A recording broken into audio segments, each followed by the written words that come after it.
Okay, hey everyone. Let's go ahead and get started. This week we're going to be looking at Chapter 8, Nonlinear Optimization Models. So up to this point in the semester, we've basically been working under these linear requirements. And so what I mean by that is that the objective function had to be linear with respect to the decision variables as well as every one of the constraints. But that's not always the case. There are going to be times where that linear requirement is broken. And that doesn't mean all hope is lost. It just means we need to approach it in a little bit different angle. We can't just use the simplex algorithm that we've been using over and over in order to solve the problem. And the textbook does list a few examples here to get us started in thinking about applications in business where this will come up. For instance, the first one there, the marginal production cost decreasing with volume produced. We're kind of used to this idea. The more you make, the maybe less costly each unit cost is, and so that would lead to some nonlinear terms there. The relation between the demand of a product and price, that would make sense, right? Usually the more expensive something is, the less demand for it is, and so again that can lead to a nonlinear term when we talk about how many to produce and then saying that we're going to be able to sell that many. And then kind of one that happens also in personal finance type stuff is a cost of a loan due to compound interest. Obviously, the amount of interest accrued during a given time period is going to be related to the amount of the balance at that time period. And so in order to start gradually getting us acquainted with nonlinear problems, let's look into 8.1 where we look at this par inc problem revisited. So if you remember way back in I believe chapter 2 or chapter 1 we described this par inc problem, and the problem, if you don't remember, goes about like this. You're working at a place which makes golf bags. They have a standard and a deluxe style of golf bag, and the golf bags when they're produced have to go through 4 different departments: the cutting and dyeing, the sewing, the finishing, and the inspection and packaging. And so the table here that I'm showing, the middle 2 columns are the unit times that are consumed by each standard bag and each deluxe bag in any given department, and then the far right column shows the total capacity of that department.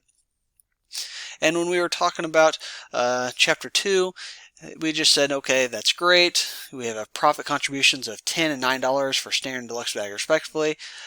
How many standard and deluxe bags should we schedule into production, assuming that every one we make we can sell in order to maximize the total profit generated? And so of course we've been doing this for a while, and we know that the linear model looks something like this, where it's a maximization model. There's our objective function, which describes the overall profit contributions, subject to the 4 constraints which relate to the capacities of each one of those operations and departments. And so that's all looking pretty good. But what if we introduce a little more complexity to it? And what if we say things like, well, now we're going to say that the demand is related to the price of the bags, and they're going to be related in such a way as what we see at the bottom of the screen now, that the demand for the standard bags, which will be X sub S, is equal to 2250 minus 15 P sub S, where that P sub S is the value of the price of the standard bag. Similarly, for the deluxe bag, you have X sub D is equal to 1500 minus 5 P sub D. So as the prices of each one of those bags goes up, the demand is going to go down. And so that leads us to a little bit of an issue, because now all of a sudden it's not quite as simple to calculate the profit, right? In order to know profit, I need to have the revenue and the cost, but my revenue is dependent on this price, which is now floating, right? I'm not saying that the price is a certain value. I'm saying it depends on the demand. We don't, of course, want to overproduce as well.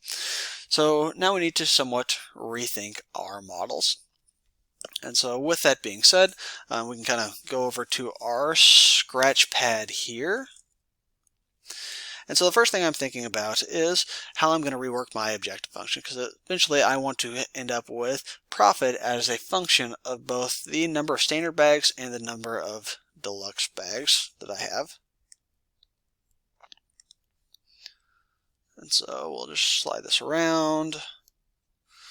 This is the par inc problem.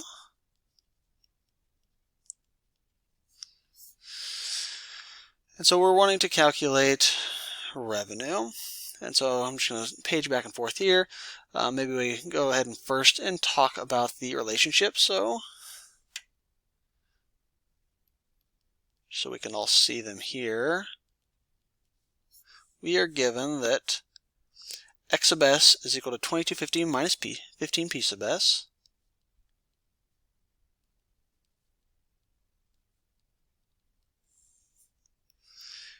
X sub D is 1500 minus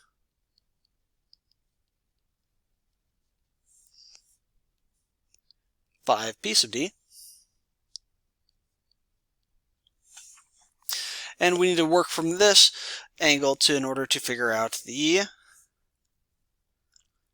profit expression, because that's going to change a little bit. And so for the profit expression, we need to kind of think of two things, right? Profit is always revenue minus cost. And maybe we go with the simpler one first. Let's just look at cost. And so if I look at this description right here, down here at the bottom, we are assuming that the unit production costs are constants, and it's $70 for a standard bag and $50 for the deluxe bag here. So that makes it fairly straightforward. If I make a little bit of notes here. For cost, again, we're going to assume X sub S is the quantity produced of the standard bags, and X sub D the quantity to produce the deluxe bags. We would say something like the standard bags would have a cost of 70 times X sub X. The deluxe would have a cost of 150. And these are total production costs associated with each of the production amounts of standard and deluxe bags. So now that we've got the cost in there, let's start looking toward the revenue. It's the other component of our profit expression. And so the total revenue would be what? The sell price times the amount that I produce. But the sell price, we can see here, would be a function of the amount that I produce. So that's where we're going to end up with our nonlinear term there. So maybe the first thing we do is we look at these two formulas and we arrange them so we can solve for P sub S and P sub D with respect to their input variables. And so what I'm thinking here, when I look at this one here, is that I see something like 15 P sub S is equal to 2250 minus X sub S, and P sub S is equal to what? 2250 minus X sub S all over 15. Very good. And we would have a similar thing for the deluxe bags as well. That would look like 5 P sub D is equal to 1500 minus X sub D, and P sub D is 1500 minus X sub D over 5. So a pretty simple arithmetic at this point. But the nice thing about this now is if I look at these two versions of the formulas, that one is here and this one is over there, is now I've got the prices written as a function of the demands. And so from this, when I talk about total revenue, the total revenue for the standard bags, I say standard here would be what? P sub S times X sub S here, which if I look at that, that's now P sub S are 2250 minus X sub S over 15 times the X sub S. And right there is where we can start to see that nonlinear term, right? We're going to have an X sub S squared as part of our objective function, hence nonlinear, and all the stuff we've talked about up to this point in the semester would not be valid. Then I've also got the similar thing for the deluxe. I would have P sub D times X sub D, where that P sub D is 1500 minus X sub D all over 5 times the X sub D there. So we're looking pretty good at this point. I think now we can actually look at the overall profit. So maybe we simplify this a little bit and not try to take too much at once. What I'm thinking about is I could calculate the profit contributed for the standard bags and then calculate the profit contributed for the deluxe bags, totally separate, and then add them together, and that would give me the total profit contribution. And so, with that being the strategy, let's first work on the standard bags. So this would be revenue minus costs. So clean that little spot up here. So for the standard bags, I'm thinking revenue minus cost. And for my standard bags, that would be the expression what? P sub s times x sub s minus 70x sub s. But this P sub x times s is this relationship right here. So I've got 2250 minus x sub s all over 15 times x sub s minus 70 x sub s. First thing we do is take a big sigh here and then see if we can do a little bit of algebra to collect some terms. So it looks like when I look at the first term there, I'm going to have a negative x sub s squared all over 15. And then I've got 2250 all over 15. And so let's say we hop into Excel maybe, just to keep some of these terms up and going. I'm really just needing a scratch pad to do some computations here. So what I'm thinking is I've got 2250 divided by 15. That is the first term in x of s, and I subtract 70 from that. So I've got 80. So this is plus 80x sub s.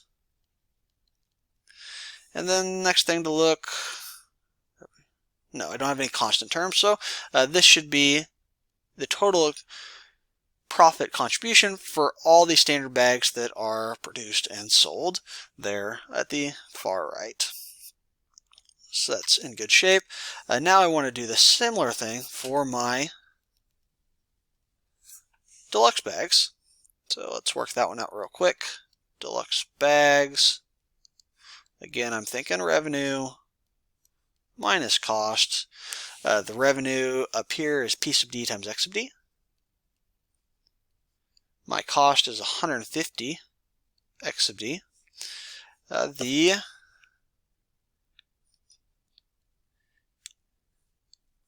P sub d x sub d product is right here. So 1500 minus x sub d all over, I believe that was 5, times x sub d minus 150 x sub d.